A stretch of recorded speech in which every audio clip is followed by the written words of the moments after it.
मित्रों, बहुत बहुत स्वागत है आप सभी का आपके अपने यूट्यूब चैनल आरजीएस में।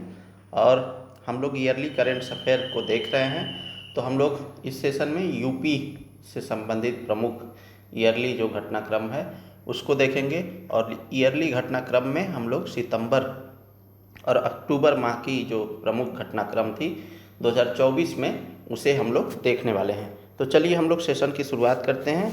और इस सेशन का उद्देश्य यही है कि जो आगामी 12 अक्टूबर को यूपी पीसीएस 2025 का प्री होने वाला है उसे, और साथ ही साथ जो यूपी पीसीएस का पेपर 5 और पेपर 6 इन दोनों को कवर करते हुए जो प्रमुख घटनाक्रम थी सितंबर और अक्टूबर माह के 2024 माह में उसे हम लोग कवर करेंगे। तो चलिए हम लोग देखते हैं, सेशन की शुरुआत करते हैं। तो उत्तर प्रदेश का घटनाक्रम में पहली खबर जो है 5वें राष्ट्रीय जल पुरस्कार 2023 से संबंधित है। तो इसकी शुरुआत जो है 2018 में की गई थी। कब की गई थी? 2018 में। मैं यहाँ पर लिख दे रहा हूँ, ठीक है। और ये जो 2023 में दिया गया ये जो है 5वीं थी। तो इसमें उत्तर प्रदेश को क्या मिला? दूसरा स्थान मिला है। ये महत्वपूर्ण खबर है। किसने प्रदान किया? तो राष्ट्रपति द्रौपदी मुर्मू जी ने प्रदान किया। किसके लिए? जल प्रबंधन और जल संरक्षण के क्षेत्र में उत्कृष्ट कार्य करने के लिए राष्ट्रीय जल पुरस्कार से सम्मानित किया गया उत्तर प्रदेश को। अब देखिए, घर घर तक नल कनेक्शन पहुंचाने और जल संरक्षण तथा जल प्रबंधन के क्षेत्र में उत्कृष्ट कार्य करने के लिए उत्तर प्रदेश को देश में सर्वश्रेष्ठ राज्य की श्रेणी में दूसरा स्थान प्राप्त हुआ है। सर्वश्रेष्ठ राज्य की श्रेणी में उड़ीसा को पहला और गुजरात और पुडुचेरी को संयुक्त रूप से तीसरा स्थान मिला था। तो उड़ीसा जो है पहले स्थान पर है, दूसरे स्थान पर उत्तर प्रदेश है, तीसरे स्थान पर गुजरात और पुडुचेरी है। जल संरक्षण और जल प्रबंधन के साथ साथ उत्तर प्रदेश ने वर्ष 2023 में सबसे तेज़ी से राज्य के 17,900 गाँवों को हर घर नल से जल पहुंचाने का कीर्तिमान स्थापित किया था, ठीक है। और इसीलिए यह दिया गया। प्रदेश में सिंचाई की व्यवस्था बेहतर करने के लिए 6,000 से अधिक चेक डैम और 1,000 तालाबों का निर्माण किया गया। इसके अलावा जल संरक्षण के लिए 31,360 सरकारी भवनों पर रेन वाटर हार्वेस्टिंग संरचनाओं का भी निर्माण किया गया, ठीक है। दूसरे खबर की ओर बढ़ें तो उत्तर प्रदेश में लागू हुई एमसैंड नीति, ठीक है। तो इसका उद्देश्य क्या है? विकास और निर्माण कार्यों को गति देना है। और यह उत्तर प्रदेश में एमसैंड नीति लागू हुई है। किसके द्वारा लागू हुई? तो भूतत्व और खनिकर्मी विभाग ने इसे लागू किया है, ठीक है। और यह जो है नेशनल सैंड माइनिंग फ्रेमवर्क 2018 और भारतीय मानक ब्यूरो के अनुसार एमसैंड की रासायनिक विशेषता और क्षमता नदी से प्राप्त बालू के समान होती है, ठीक है। नदी से प्राप्त बालू में मिट्टी और सिल्ट की मात्रा लगभग 0.45% होती है, जबकि एमसैंड में यह लगभग 0.2% है। इसी प्रकार नदी से प्राप्त बालू का जल अवशोषण जो होता है 1.15% होता है, जबकि एमसैंड में यह लगभग 1.6% होती है। एमसैंड नीति 2024 के अनुसार एमसैंड उत्पादन इकाइयों को उत्तर प्रदेश सूक्ष्म लघु एवं मध्यम उद्यम प्रोत्साहन नीति 2022 के तहत औद्योगिक इकाई के रूप में मान्यता प्राप्त है। यानी एमएसएमई उद्यम प्रोत्साहन नीति 2022 के तहत जो है जो एमसैंड उत्पादन की इकाइयां हैं उन्हें क्या दिया गया है? उद्योग का दर्जा दिया गया है। चलिए अगली खबर की ओर बढ़ें तो खाद्य सुरक्षा को लेकर के उत्तर प्रदेश में अध्यादेश जारी हुआ। कब? 16 अक्टूबर 2024 को, ठीक है। तो उत्तर प्रदेश सरकार द्वारा खाद्य संदूषण और खाद्य उद्योग में असामाजिक गतिविधियों पर बढ़ती चिंताओं को दूर करने के लिए 2 अध्यादेशों का प्रस्ताव किया गया, जो मानव अपशिष्ट द्वारा संदूषण से संबंधित घटनाओं की एक श्रृंखला से प्रेरित है। इन अध्यादेश में छद्म और सद्भाव विरोधी गतिविधियों की रोकथाम और थूकना निषेध अध्यादेश 2024 तथा उत्तर प्रदेश खाद्य संदूषण निवारण यानी उपभोक्ता को जानने का अधिकार अध्यादेश 2024, ये 2 प्रमुख जो है अध्यादेश जारी किए गए थे। ठीक है। अध्यादेशों की मुख्य बातें की बात करें तो ये अध्यादेश थूकने या मानव अपशिष्ट को खाद्य पदार्थ में मिलाने वाले संदूषण को संज्ञेय एवं गैर जमानती अपराध बनाने के लिए बनाए गए हैं। अध्यादेश में उन खाद्य प्रतिष्ठानों के कर्मचारियों के खिलाफ सख्त कार्रवाई करने के प्रावधान शामिल हैं जिनके अवैध विदेशी नागरिक होने की पुष्टि हो गई है। इस कदम का उद्देश्य ऐसे व्यक्तियों को बाहर निकालना है जो खाद्य पदार्थों को दूषित करने या अन्य असामाजिक गतिविधियों में संलिप्त होने के लिए अपनी पहचान छिपाते हैं। पारदर्शिता को बढ़ावा देने हेतु सरकार ने सभी खाद्य प्रतिष्ठानों के लिए मालिकों और प्रबंधकों के नाम से प्रदर्शित करना अनिवार्य कर दिया है। इसके अतिरिक्त खाद्य प्रतिष्ठानों में कार्यरत सभी कर्मचारियों को ड्यूटी के दौरान पहचान पत्र पहनना अनिवार्य कर दिया गया है। इसका उद्देश्य जवाबदेही सुनिश्चित करना और व्यक्तियों को अपनी पहचान छुपाने के से रोकना है। अब देखिए, जो भोजनालय में जो रसोई घर होता है उसमें जो है सीसीटीवी कैमरा लगाना ज़रूरी हो गया है और उसे जो है 1 महीने तक उसकी जो रिकॉर्डिंग है वो स्टोर करके रखने की बात कही गई है। प्रत्येक उपभोक्ता को अपने द्वारा उपभोग किए जाने वाले भोजन तथा उसे तैयार करने वाले प्रतिष्ठान के बारे में आवश्यक जानकारी प्राप्त करने का अधिकार होगा। अध्यादेश यह सुनिश्चित करते हैं कि विक्रेता स्पष्ट साइन बोर्ड लगाएं तथा गलत नाम या छद्म नाम का प्रयोग न करें एवं किसी भी उल्लंघन के लिए उन्हें उत्तरदायी ठहराया जाए। ठीक है। अध्यादेश एक अस्थायी कानून है जिसे कार्यपालिका यानी राज्य स्तर पर राज्यपाल द्वारा तब लागू किया जाता है जब विधायिका सत्र में नहीं होती है और राज्यों के लिए भारतीय संविधान के अनुच्छेद 213 के तहत जारी किया जाता है। अनुच्छेद 213 के तहत कौन जारी करता है? राज्यपाल। और अनुच्छेद भारतीय संविधान का अनुच्छेद 123 है, तो ये जो है इसके तहत जो है राष्ट्रपति जब संसद जो है सत्र में नहीं रहती है तब जो है अध्यादेश जारी करते हैं। ठीक है। एक बार अध्यादेश जारी हो जाने के बाद जो है उसे राज्य विधानमंडल के पुनः अधिवेशन में प्रस्तुत किया जाना चाहिए। यदि अगले सत्र के प्रारंभ से 6 सप्ताह के भीतर राज्य विधानमंडल के दोनों सदनों द्वारा इसे अनुमोदन नहीं किया जाता है तो यह अध्यादेश जो है स्वतः समाप्त हो जाता है।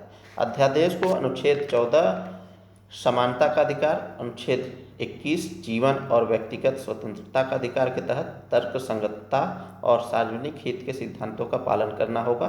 यदि किसी अध्यादेश को मौलिक अधिकारों का उल्लंघन करने वाला या कार्यपालिका के संवैधानिक अधिकारों के दायरों से बाहर पाया जाता है तो न्यायिक समीक्षा की प्रक्रिया उपलब्ध है। ठीक है। चलिए अगले खबर की ओर बढ़ें तो उत्तर प्रदेश में औद्योगिक शिकायतों के निस्तारण के लिए ई कोर्ट प्रणाली। तो ई कोर्ट प्रणाली किसके लिए है? औद्योगिक शिकायतों के निस्तारण के लिए। ठीक है, ये शुरू किया गया है और यह एक प्रकार का डिजिटल समाधान का विकास करने का निर्णय लिया गया है। ठीक है। चलिए आगे बढ़ें। कुंभ शिखर सम्मेलन 2024। तो कुंभ मेला आयोजित हो गया। ठीक है, जनवरी फरवरी में 2025 में। तो वो हम लोग नेक्स्ट सेशन में, आने वाले सेशन में देखेंगे। बहरहाल हम लोग इसमें कुछ जो तैयारी के लिए क्या सम्मेलन किया गया था उसे देख लेते हैं। तो 5 अक्टूबर की ये घटना है। तो महाकुंभ 2025 की तैयारी के लिए राज्य के विभिन्न स्थानों पर सांस्कृतिक कार्यक्रमों की एक श्रृंखला आरंभ की गई थी। उस समय महाकुंभ क्या है? तो महाकुंभ जो है एक प्रकार का ऐसा मेला है जहाँ पर नदी के किनारे लोग एकत्रित होते हैं और सांस्कृतिक विविधता को प्रदर्शित करते हैं। ठीक है। तो महाकुंभ 4 स्थानों पर लगता है, वो अभी हम लोग देखेंगे। तो इसमें आयोजनों में कुंभ अभिनंदन रोड शो, बाल युवा कुंभ, कला संस्कृति कुंभ, कवि कुंभ और भक्ति कुंभ शामिल हुए थे। ठीक है। चलिए यहाँ पर शून्य प्लास्टिक उपयोग जैसी पर्यावरण अनुकूल विधियों और सुरक्षा के लिए कृत्रिम बुद्धिमत्ता यानी AI उपकरणों पर ध्यान केंद्रित किया गया था और 700 इलेक्ट्रिक बसों के माध्यम से परिवहन सुनिश्चित करना तथा त्यौहार के चरम दिनों के दौरान श्रद्धालुओं के लिए सुगमता बढ़ाना था। चलिए महाकुंभ के बारे में बात करें तो कुंभ मेला संयुक्त राष्ट्र शैक्षिक, वैज्ञानिक और सांस्कृतिक संगठन यूनेस्को की मानवता की अमूर्त सांस्कृतिक विरासत की प्रतिनिधि सूची के अंतर्गत आता है। ठीक है। तो ये अमूर्त सांस्कृतिक विरासत के स्थल के विरासत के रूप में जो है कुंभ मेला को शामिल किया गया है यूनेस्को की सूची में। और यह जो है पृथ्वी पर तीर्थ यात्रियों का सबसे बड़ा शांतिपूर्ण समागम है, जिसके दौरान श्रद्धालु पवित्र नदी में स्नान तथा डुबकी लगाते हैं। ठीक है, नासिक में ये गोदावरी नदी के तट पर आयोजित किया जाता है, उज्जैन में शिप्रा नदी या क्षिप्रा नदी के तट पर, हरिद्वार में गंगा और प्रयागराज में भी गंगा, यमुना और पौराणिक सरस्वती नदी के संगम पर यह कुंभ जो है आयोजित किया जाता है। ठीक है, और यह भारत के 4 अलग अलग शहरों में आयोजित किया जाता है। इसमें विभिन्न सामाजिक और सांस्कृतिक गतिविधियां शामिल होती हैं, जिससे यह सांस्कृतिक रूप से विविधतापूर्ण त्यौहार बन जाता है। 1 महीने से अधिक समय तक चलने वाले इस मेले में एक विशाल तंबूनुमा बस्ती का निर्माण किया जाता है। आप लोग वीडियो देखे होंगे, बहुत कुछ बताने की ज़रूरत नहीं है। चलिए, हम लोग उत्तर प्रदेश बनेगा गरीबी मुक्त प्रदेश, अगला जो खबर है। तो गरीबी मुक्त प्रदेश जो SDG 1 है हमारा, ठीक है, SDG गोल जो 2030 तक के लिए निर्धारित है, उसमें पहला ही गोल जो है गरीबी को कम करना, ठीक है, ये शामिल है। तो उत्तर प्रदेश गवर्नमेंट द्वारा ये इनिशिएटिव लिया गया है कि प्रदेश को गरीबी मुक्त बनाना है। तो 2 अक्टूबर 2024 जब गांधी जी की जयंती थी, उस समय क्या है, मुख्यमंत्री जी ने 1 वर्ष के भीतर उत्तर प्रदेश को शून्य गरीबी प्राप्त करने वाला भारत का पहला राज्य बनाने के लिए एक अभियान की घोषणा की।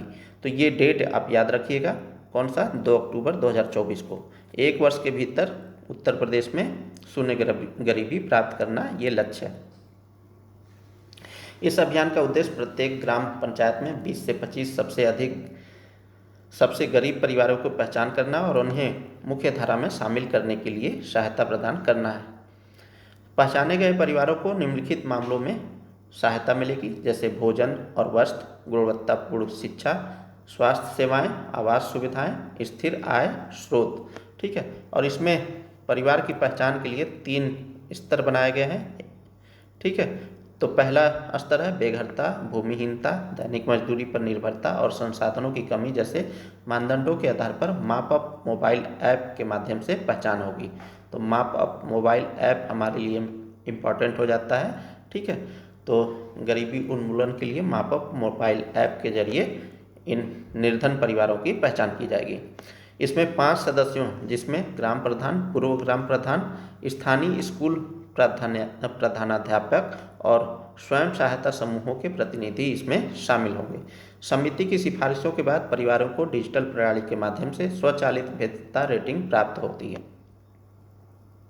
सरकारी योजनाओं के कौन कौन से ऐसे सरकारी योजनाएं हैं जिनका जो है इन गरीब परिवारों को लाभ मिलेगा।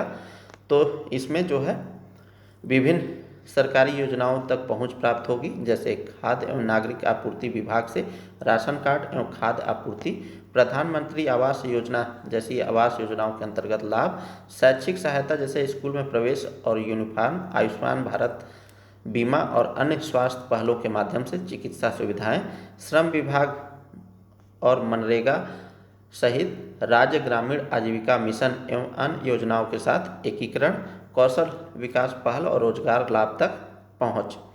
जीरो पॉवर्टी पोर्टल को कुशल डेटा प्रबंधन और राशन कार्ड की आवश्यकता वाले परिवारों के लिए सहायता हेतु फैमिली ID पोर्टल के साथ एकीकृत किया जाएगा। तो ये zeropoverty.in नाम से ये पोर्टल बनाया गया। अगले खबर की ओर बढ़ें तो उत्तर प्रदेश में मिशन शक्ति का 5वां चरण।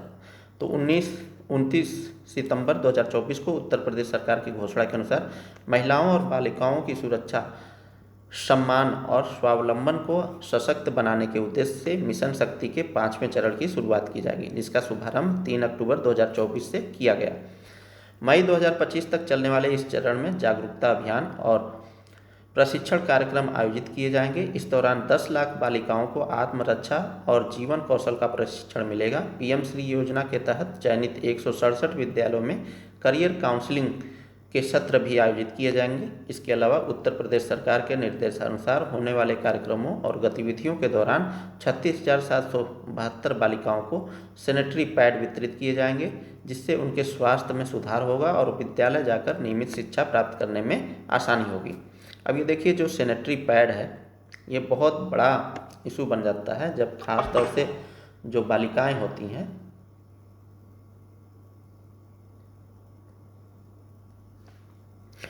वो जब किशोरावस्था में पहुंचती हैं तो उस दौरान क्या होता है कि बहुत सी बालिकाएं ऐसी होती हैं जो स्कूलिंग अपना छोड़ देती हैं।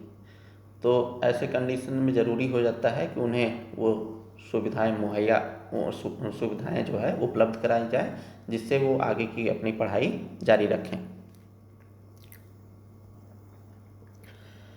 तो मिशन शक्ति के बारे में बात करें तो मिशन शक्ति महिला एवं बाल विकास मंत्रालय का एक एकीकृत महिला सशक्तिकरण कार्यक्रम है। तो नोडल मंत्रालय कौन है मिशन शक्ति का?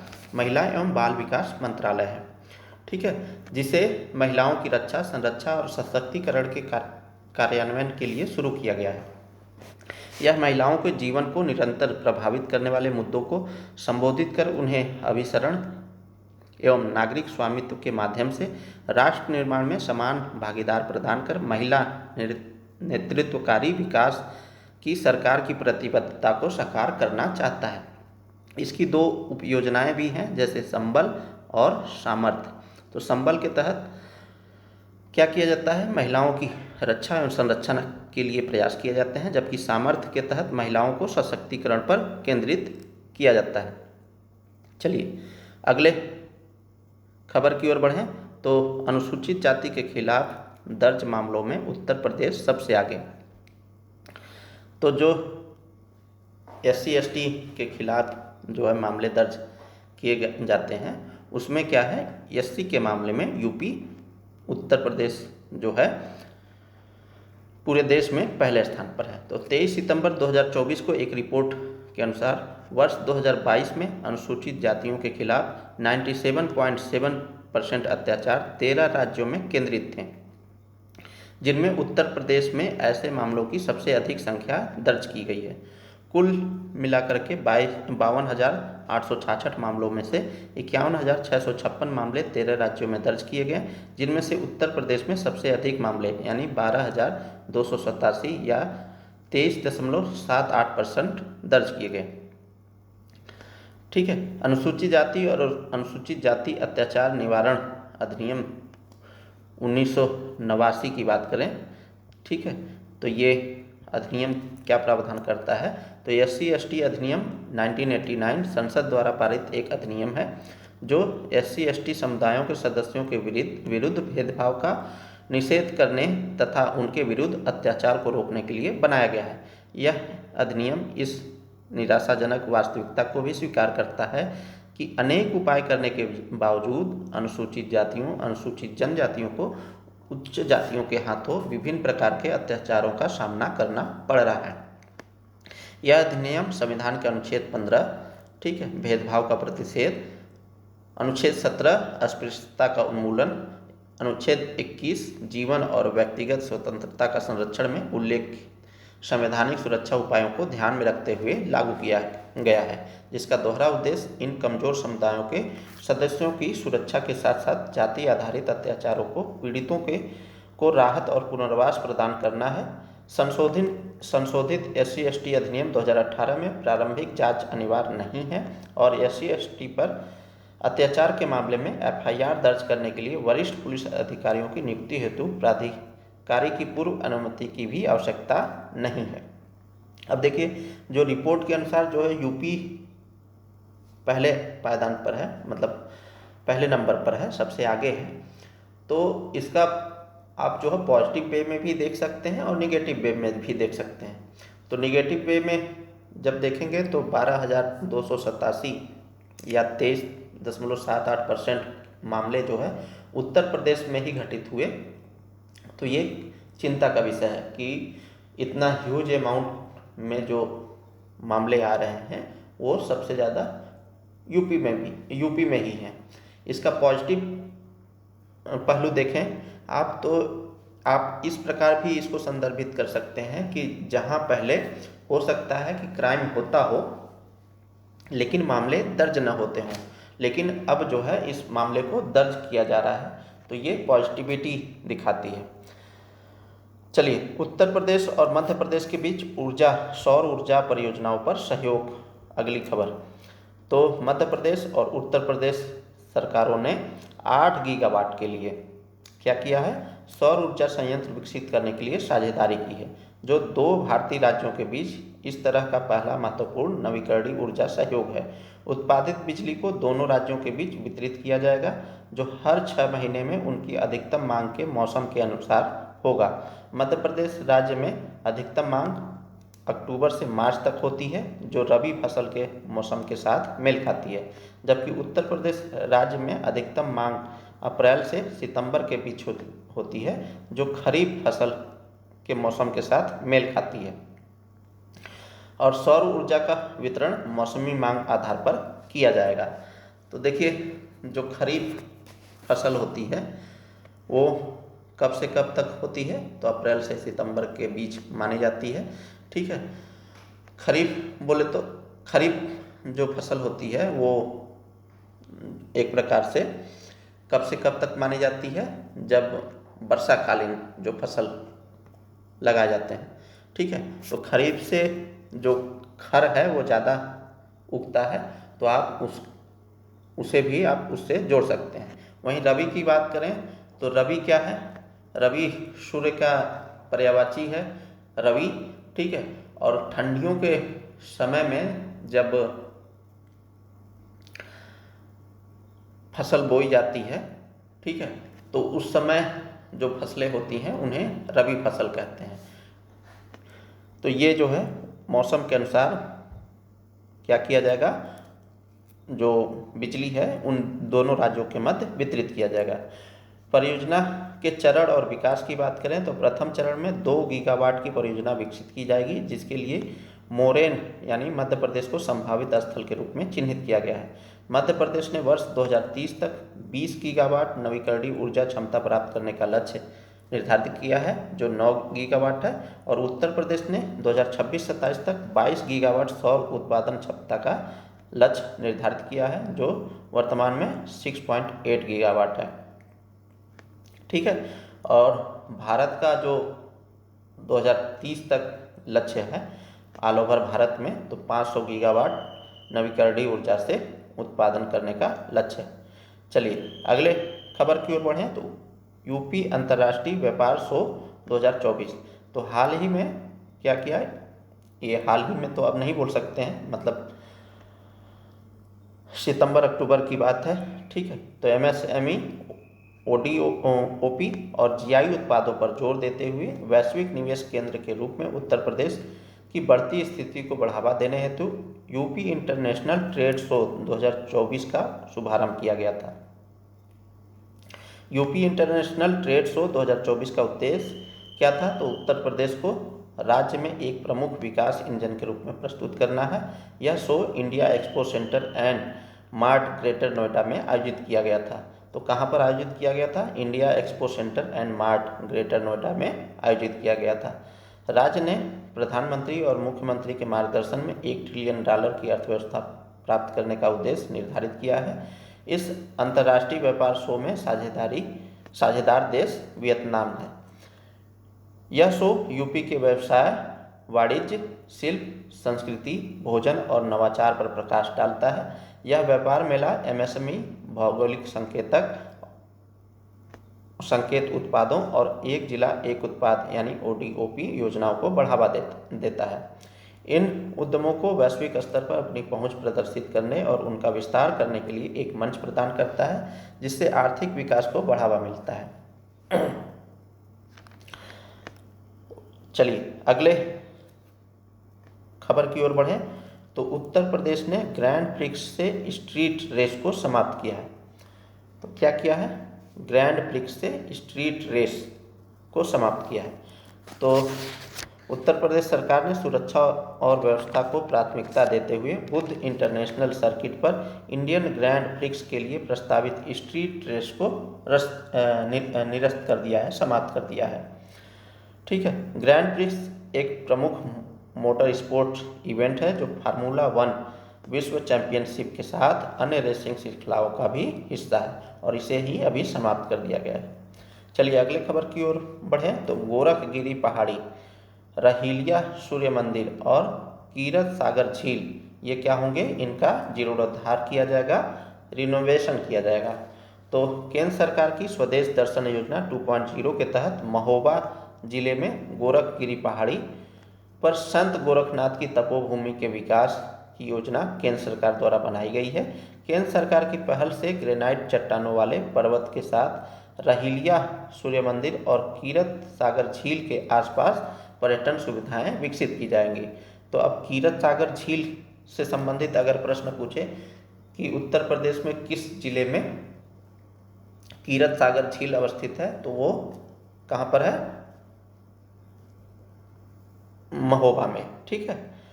9वीं शताब्दी का सूर्य मंदिर महोबा के समृद्ध इतिहास का प्रतीक है तथा कीरत सागर झील को कीर्तिवर्मन ने 1060 से 1100 ईस्वी के बीच बनवाया था, जो अपने ग्रेनाइट तटबंधों के लिए प्रसिद्ध है। वोकल फॉर लोकल मंत्र के साथ स्वदेश दर्शन 2.0 नामक संशोधित योजना का उद्देश्य पर्यटन स्थल के रूप में भारत की पूरी क्षमता का उपयोग करके आत्मनिर्भर भारत प्राप्त करना है। इसका उद्देश्य पर्यटन संबद्ध बुनियादी ढांचे, पर्यटन सेवाओं, मानव पूंजी विकास, गंतव्य प्रबंधन और नीति और संस्थागत सुधारों द्वारा समर्थित समर्थन को कवर करते हुए टिकाऊ और जिम्मेदार पर्यटन स्थलों को विकसित करना है। अगले खबर की ओर बढ़ें तो काशी बनेगा स्वास्थ्य सुविधाओं का बड़ा केंद्र, यानी जो बनारस, ठीक है, बनारस को क्या बनाया जाएगा, स्वास्थ्य सुविधाओं का बड़ा केंद्र। तो वाराणसी की अपनी यात्रा के दौरान प्रधानमंत्री जी ने आरजे शंकर नेत्र अस्पताल का उद्घाटन किया था और काशी, जिसे पारंपरिक रूप से धर्म और आध्यात्म के केंद्र के रूप में जाना जाता है, अब एक महत्वपूर्ण स्वास्थ्य केंद्र के रूप में भी उभर रहा है। तो काशी जो है, ऐसा माना जाता है कि जो एशिया की सबसे पुरानी सिटी है वो काशी है और उसको अब क्या किया जाएगा, स्वास्थ्य क्षेत्र में वैश्विक रूप से क्या है, उसे अग्रणी बनाया जाएगा। नवनिर्मित अस्पताल में आर्थिक रूप से वंचित रोगियों के लिए प्रतिवर्ष 30,000 निःशुल्क नेत्र शल्य चिकित्सा की जाएंगी, जिसमें क्रॉस सब्सिडी मॉडल का पालन किया जाएगा, जिसके तहत 75% शल्य चिकित्सा निःशुल्क होगी तथा भुगतान करने वाले रोगियों से प्राप्त राजस्व से इसका वित्तपोषण किया जाएगा, जो लाभार्थियों का 25% है। यानी 75% जो है उस पर कोई पेमेंट नहीं करना है, आउट ऑफ पॉकेट व्यय 75% आपका बचेगा और जो रोगी होंगे उन्हें 25% ही इसे देना होगा। यह सुविधा बुजुर्गों, बच्चों और पूर्वी उत्तर प्रदेश के 20 जिलों के लोगों के साथ साथ बिहार, मध्य प्रदेश एवं छत्तीसगढ़ जैसे आसपास के राज्यों के निवासियों की नेत्र देखभाल की जरूरतों को पूरा करेगा। अन्य शुरू की गई कुछ परियोजनाएं क्या थीं, तो प्रधानमंत्री की वाराणसी यात्रा में विभिन्न हवाई अड्डा परियोजनाओं सहित 6700 करोड़ रुपए की अधिक मूल्य की विभिन्न विकास पहलों का शुभारंभ किया गया था। वहीं लाल बहादुर शास्त्री हवाई अड्डा जो बनारस में अवस्थित है, इसके जो टर्मिनल हैं, टर्मिनल में बुनियादी ढांचा के विकास के लिए और रनवे के विस्तार के लिए 2870 करोड़ दिए गए थे। चलिए अगली खबर की ओर बढ़ें तो उत्तर प्रदेश में ऑनलाइन एआई कोर्स सिखाने का बना गिनीज वर्ल्ड रिकॉर्ड। तो उत्तर प्रदेश सरकार और GUVI यानी जो HCL समूह की कंपनी है GUVI, इन दोनों ने मिल करके क्या किया है, इन दोनों के सहयोग से आर्टिफिशियल इंटेलिजेंस यानी AI आधारित एक कोर्स का आयोजन किया गया। यह कोर्स विशेष रूप से महिलाओं के लिए था। South Indian women in tech, ठीक है, और लर्नाथान ने 24 घंटे में सबसे अधिक यूजर को ऑनलाइन कोर्स पढ़ाने का नया गिनीज वर्ल्ड रिकॉर्ड बनाया था। ठीक है, इस कार्यक्रम का आयोजन पाइथन AI के क्षेत्र में उभरती महिलाओं को सक्षम बनाने के उद्देश्य से किया गया था, जिससे भारत और अन्य देशों से हजारों प्रतिभागियों ने भाग लिया था। इस दौरान 46,000 से अधिक महिलाओं ने AI पाठ्यक्रम पूरा किया, जो डिजिटल शिक्षा में एक ऐतिहासिक उपलब्धि है।